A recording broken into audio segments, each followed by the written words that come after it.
Esto tiene diferentes objetivos, por ejemplo, reforzar la transparencia financiera, prevenir prácticas no declaradas y fomentar la rendición de cuentas. También se puede evitar operaciones no declaradas que podrían estar vinculadas a evasión fiscal o actividades ilícitas. ¿Qué representa este cobro, este impuesto? Bueno, siempre acudimos a los expertos. Por ello, agradezco la comunicación con la doctora Virginia Ríos Hernández. Ella es integrante de la Comisión Técnica de Investigación Fiscal del Colegio de Contadores Públicos de México. Doctora, ¿cómo está? Muy buenas tardes, gracias por la comunicación.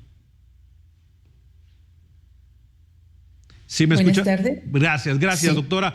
Oiga, doctora, bueno, pues hay preocupación, algunas personas sobre este anuncio que se dio por parte de la autoridad fiscal, si es un nuevo impuesto, es un impuesto que ya existía, si se modificaron solamente los montos. ¿Qué le podemos decir a las personas que de alguna forma estas noticias generaron cierta preocupación, doctora?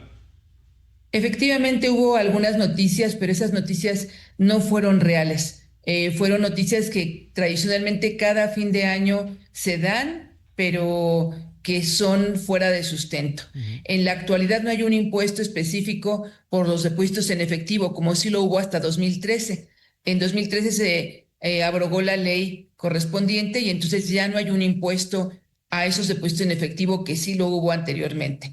Pero lo que sí es importante es reconocer y saber que cuando una persona física deposita más de 15,000 pesos en una o más cuentas en una misma institución financiera, por ejemplo, vamos a pensar que tenemos en Inbursa, tenemos su cuenta de ahorros, una cuenta productiva, una cuenta de inversión y además una tarjeta de débito o de crédito. Si la suma de lo que depositamos esas tarjetas a esas cuentas en efectivo es más de 15,000 pesos, lo tendrá que reportar el banco al SAT, por mes se cuenta esa cantidad, pero no hay un impuesto. El riesgo, podríamos decir, es que si esas cantidades no están soportadas por ingresos legales, ingresos transparentes, pues podría tener el contribuyente algún contratiempo con la autoridad.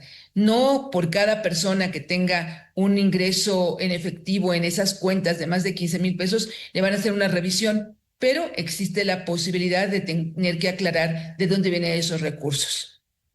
Ahora, ¿por qué se implementan este tipo de medidas, doctora? Entiendo, y lo comentaba hace un momento, pues también quizá cuidar más el manejo efectivo por lo que puede representar malos manejos, el lavado de dinero, no sé.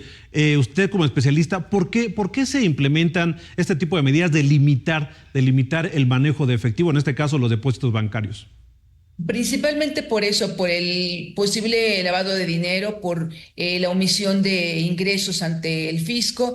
Lo que queda muy claro es que si, por ejemplo, es una persona que es un abarrotero, una persona física que es un abarrotero, pues entonces evidentemente va a cobrar mucho en efectivo. Y ahí, aunque deposite cientos de miles de pesos por mes en efectivo, tiene perfectamente claro de que su actividad es el abarrote y que entonces pues la gente le paga en efectivo. O las tiendas de veterinarias, donde también llega la gente muchas veces a pagar en efectivo, pues tienen justificación, dicen, tenemos estos ingresos y esos ingresos nos los pagan parte en efectivo, pago con tarjetas, etcétera. Y bueno, pues depositamos el dinero en efectivo a nuestras cuentas. Pero la cosa es que esté aclarado, porque si yo tengo ingresos que declaré de 100,000 pesos, pero resulta que tengo depósitos en la cuenta de 125,000 pesos, pues ahí ya tendría que explicar por qué la diferencia de esos 25,000 pesos, independientemente o no de que sean en efectivo o sean mediante transferencia. Aunque transferencia, ¿por qué se permite más? Es decir, ¿se puede dar un seguimiento mayor? Es decir, hay una manera de rastrear el dinero, digamos, su historia en el corto plazo de dónde viene. Por eso solamente se implementa en la parte en efectivo, doctora.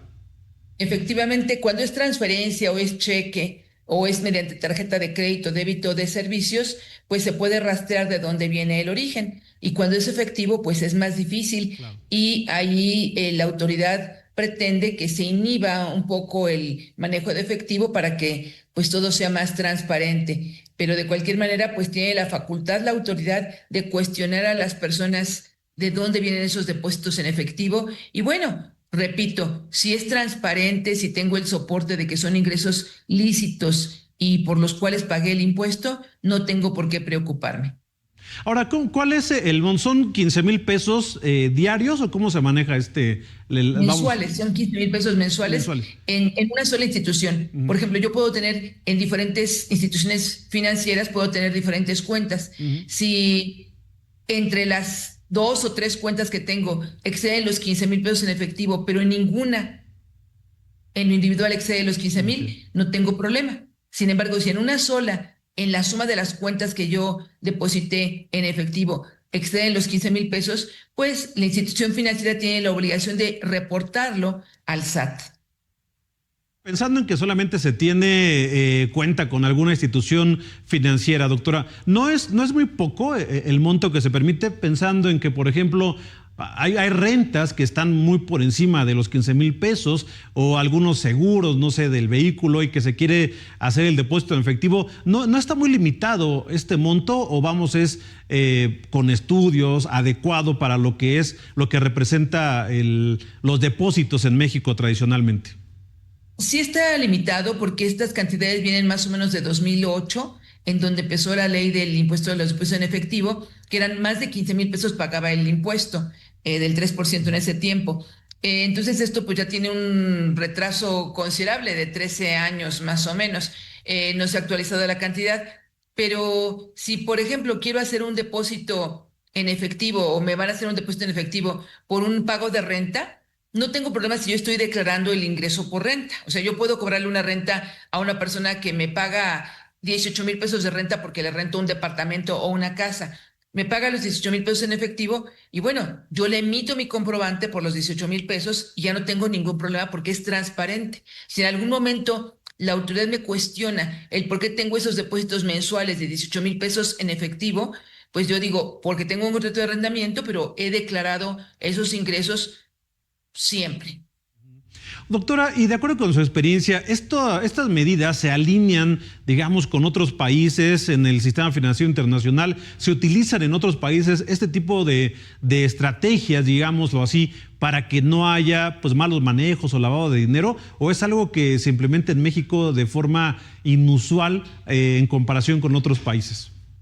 Por estos importes realmente son pocos países. La mayor parte de los países sí tienen, porque esto no es a nivel nada más de México, sino a nivel internacional se combate precisamente el lavado de dinero, las operaciones con recursos de procedencia ilícita o derivadas de financiamiento al terrorismo, etcétera. Entonces sí se combate en la mayor parte de los países el uso de efectivo, pero en estos límites, pues son pocos los países que tienen tan bajos los importes.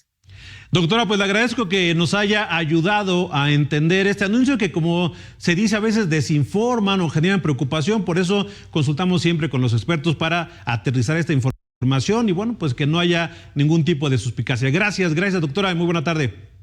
Buena tarde. Pues ahí está.